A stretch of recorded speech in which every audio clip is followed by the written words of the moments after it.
les amis, alors aujourd'hui il fait froid, mais je suis quand même à l'extérieur, aller prendre l'air. Je voulais parler un petit peu avec vous, voilà, pour vous accompagner toujours dans cette période un petit peu de crise de coronavirus.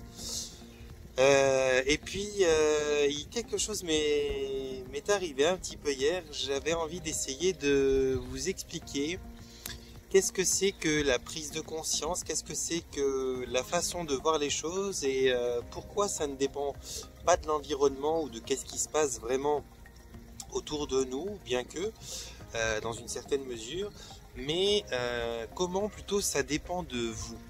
Alors, ce qui se passe actuellement, tout le monde le sait, il y a cette crise qui fait que pas mal de gens sont à l'arrêt, la Terre est à l'arrêt, la pollution diminue, il y a pas mal de choses qui sont devenues plus apparentes aux yeux des gens, qui constatent que les pollutions diminuent, qui constatent que pas mal de choses sont au bénéfice des animaux, de la nature, pendant que l'homme il reste un petit peu chez lui confiné et puis qu'il arrête finalement de foutre son bazar.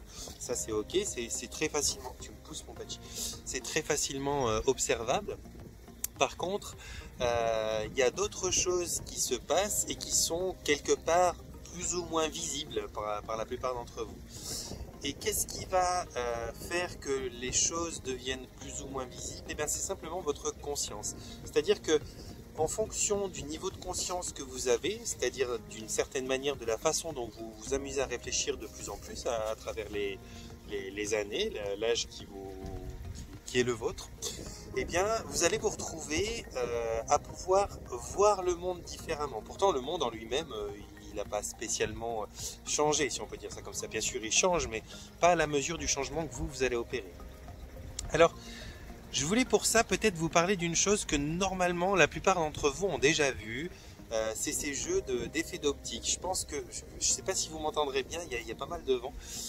Je pense que beaucoup d'entre vous ont déjà vu ces illusions d'optique qui sont proposées sur des réseaux sociaux comme Facebook ou des choses comme ça, où on se retrouve avec une image. Et par exemple, les adultes dans cette image vont voir deux personnes en train de faire l'amour ou quelque chose dans cette tendance-là. Alors que si un enfant regarde cette image, par exemple, vous aurez des dauphins qui sautent de l'eau ou des choses comme ça. Et finalement, l'image en elle-même, c'est la même, on est bien d'accord, c'est la même image qui est devant vous. Simplement, vous, à votre niveau de conscience, en connaissance de l'acte sexuel et ci et ça, eh bien, vous allez voir deux personnes qui feront l'amour. Et les enfants qui, eux, n'ont pas conscience, pas connaissance de l'acte sexuel et qui en sont, par contre, déjà à la conscience de certains animaux, de ce qu'ils voient dans les livres et tout, eux vont observer les dauphins, puis ils vont même pas avoir l'image de ces deux personnes en train de s'entrelacer. Eh bien, la montée de conscience, la possibilité d'observer le monde comme il est vraiment dans une certaine sorte de vibration, dépend de ça, dépend de votre montée de conscience à vous. C'est-à-dire que je discutais avec des personnes qui ont tendance à voir les choses plutôt négatives, plutôt désagréables qu'elles constatent autour d'elles. Et puis elles me disaient, mais comment toi, dans le même temps, dans la même période et dans la même région, tu peux me parler de tout plein d'autres choses que moi je vois même pas? Et ça dépend de cet effet-là. Ça dépend de votre façon de réfléchir, de l'orientation de votre curiosité. Et si vous tirez votre curiosité dans des facettes, dans des endroits qui sont plus obscurs, qui sont...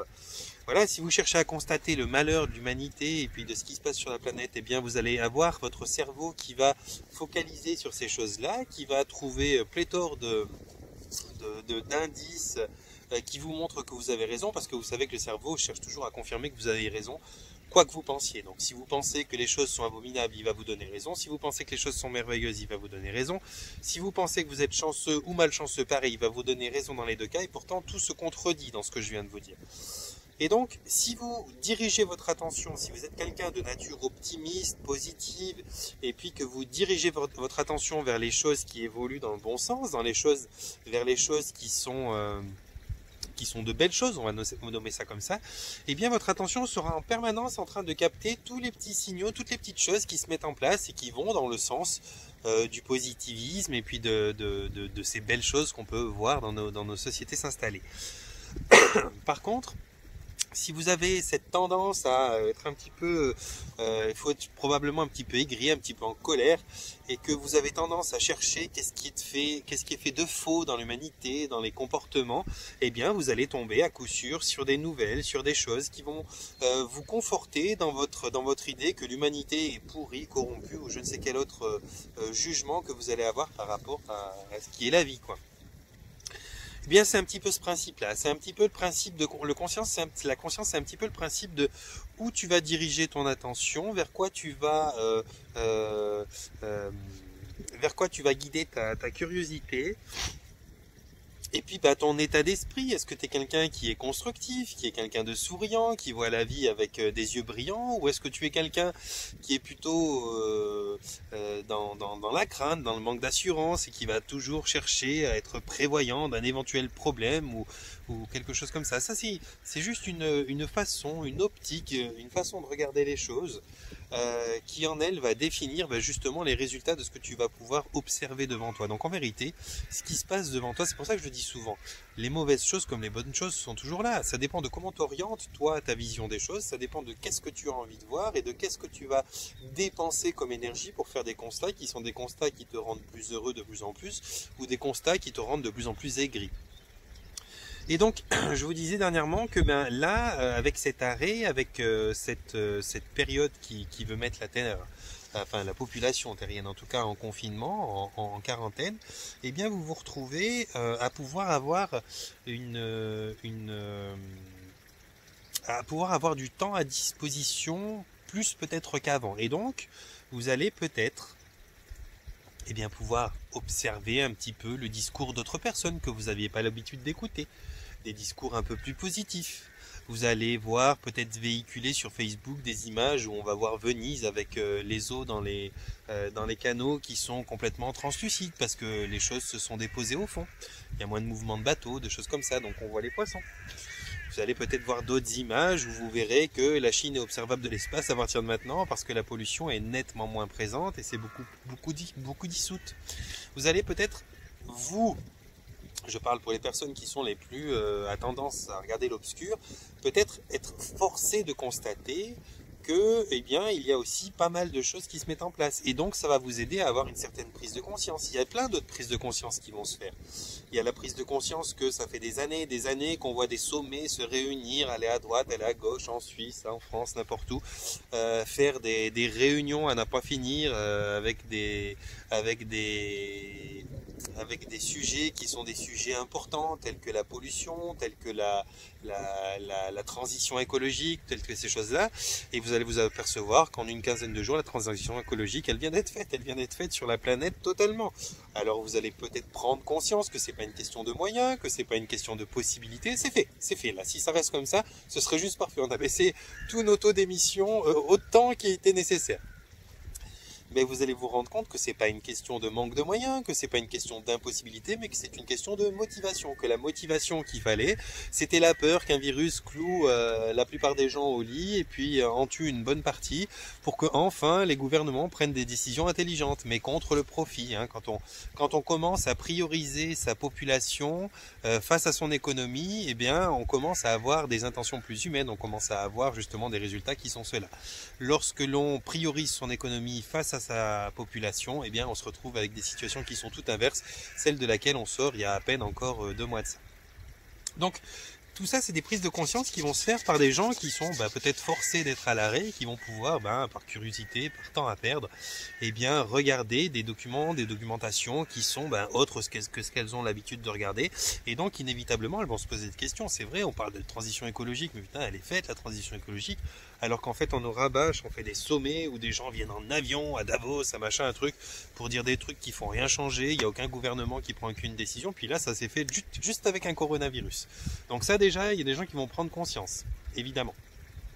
Il y a des gens qui vont prendre conscience d'énormément de choses sur énormément de sujets. Il y a des gens qui vont prendre conscience.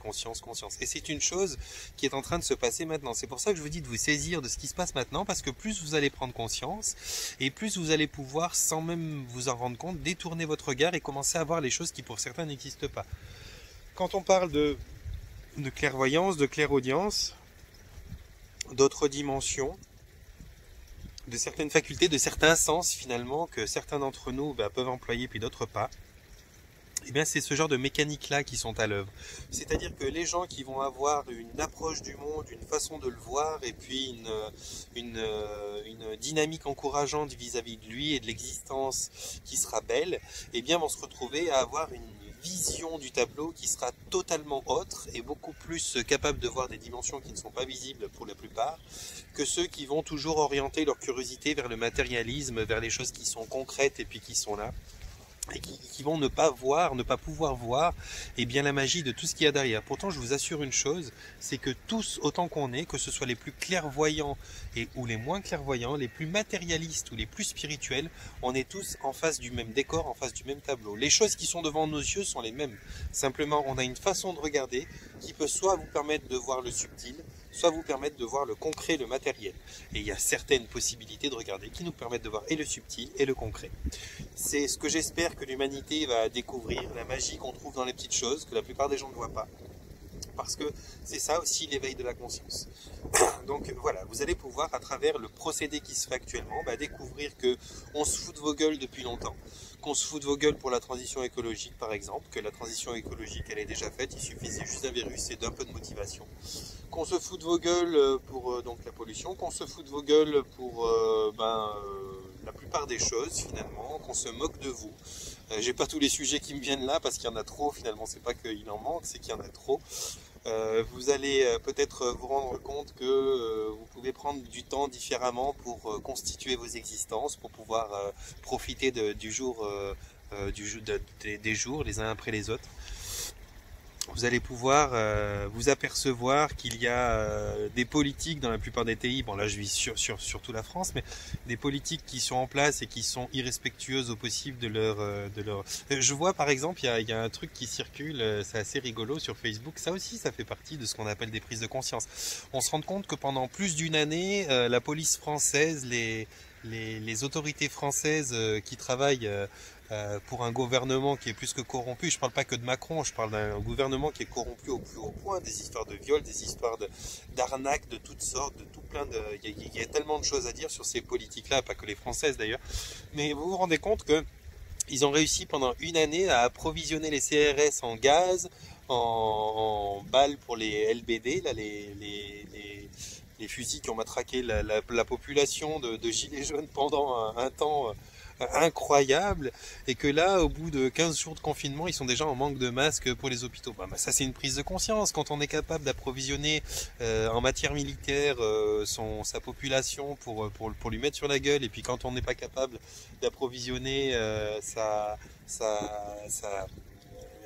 les services de santé en masque pour les protéger d'une infection qui arrive, vous voyez tout de suite où est concentré l'argent, où sont concentrés les efforts pour une population, et tous les gouvernements du monde sont un peu comme ça. Moi je suis ici en Suisse. Ici en Suisse on s'aperçoit qu'il y a la moitié de la classe qui a le droit d'aller dehors pour travailler dans les corps de métier comme le bâtiment ici et ça, et l'autre moitié de la classe qui doit rester dedans. Puis avec ça on veut que le virus se propage pas. Au bout d'un moment il faudra que la Confédération elle soit aussi là capable de dire non stop, confinement total. Parce qu'on ne peut pas avoir un virus qui ne circule pas si une partie de la population continue à circuler. Moi, je pense qu'il faut prendre des décisions plus radicales et qu'il faut permettre aux gens de pouvoir vraiment pendant un mois s'arrêter, complètement de travailler, de sortir si ce n'est pour l'alimentaire et le médical bien sûr, et puis que tout le monde soit à la même enseigne, parce que si vous avez des corps de métier qui ont le droit de sortir à part la santé et l'alimentaire, et puis d'autres corps de métier qui eux doivent rester, comment vous voulez que les choses se passent bien? Bon bref, il y a plein de constats à faire comme ça, et ça c'est ce qu'on appelle la prise de conscience, l'éveil de la conscience, et c'est ce qui est en train de nous arriver, c'est ce que vous êtes en train de vivre à côté de tout plein de belles choses.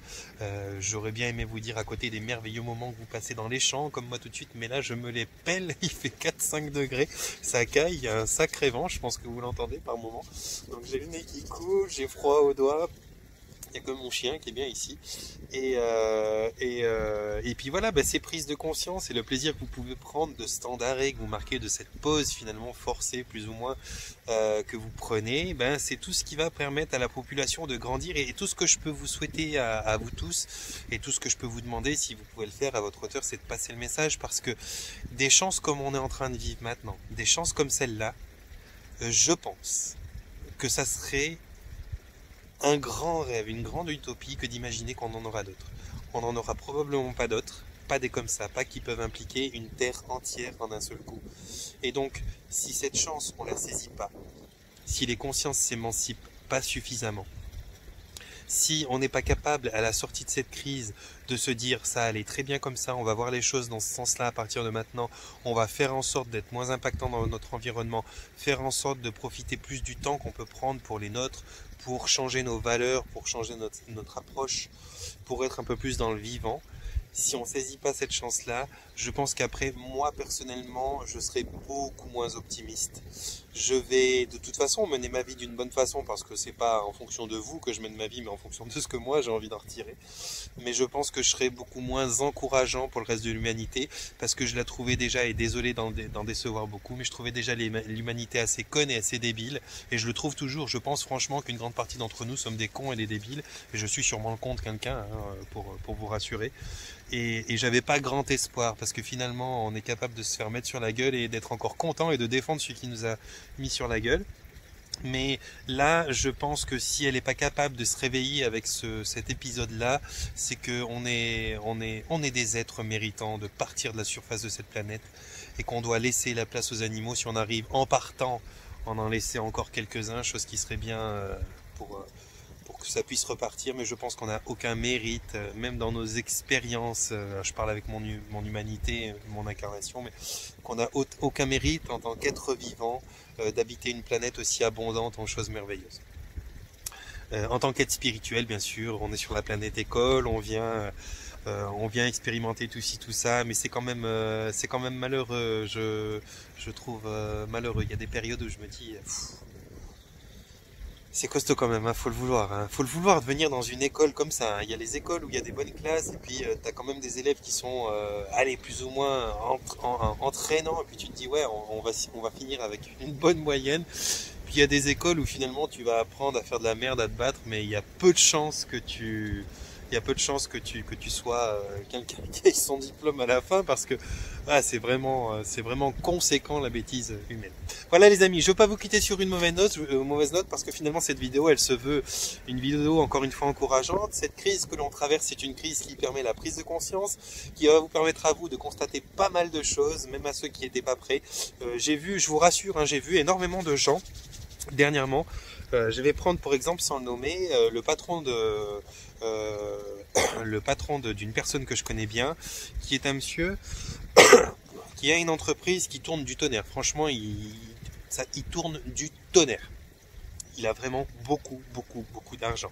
Quelqu'un qui est matérialiste pur, grand sportif, enfin qui a une vie bien, parce que c'est pas non plus un idiot, mais qui est vraiment matérialiste au possible, toujours dans la compétitivité, les choses comme ça, et qui là vient de devoir fermer son entreprise parce que c'est une entreprise qui est en lien avec l'événement, l'activité familiale durant les week-ends, les choses comme ça, type karting, bowling, choses comme ça, et qui vient de fermer. Et qui, là, après quelques jours de fermeture, alors quelqu'un qui a très bien géré ses affaires, donc qui va normalement s'en sortir bien si ça dure pas des années, mais là, qui vient d'avoir des discours que j'ai jamais entendu de sa bouche, des discours d'une conscience incroyable, des discours où il disait ouais c'est vrai qu'on fait n'importe quoi les êtres humains, qu'on pollue beaucoup, enfin des phrases que j'ai jamais entendues ni de près ni de loin dans sa bouche, et venant d'une personne comme ça, j'ai été surpris, mais j'ai une petite larme qui est sortie, mon cœur a été touché parce que c'était inattendu et inespéré de quelqu'un comme lui. Et moi, ça c'est qu'à la portée de mon regard. J'imagine qu'à travers le monde, il y en a d'autres. Et donc, je suis très confiant et je me veux vraiment rassurant. Sachez les gens qu'il y a vraiment quelque chose qui est en train de se passer. Je vous en supplie, saisissez. Portez le message, mais saisissez cette opportunité. C'est l'opportunité de nous faire un monde vraiment meilleur. Voilà les amis. Panier de bisous. Portez-vous bien et puis prenez soin de vous.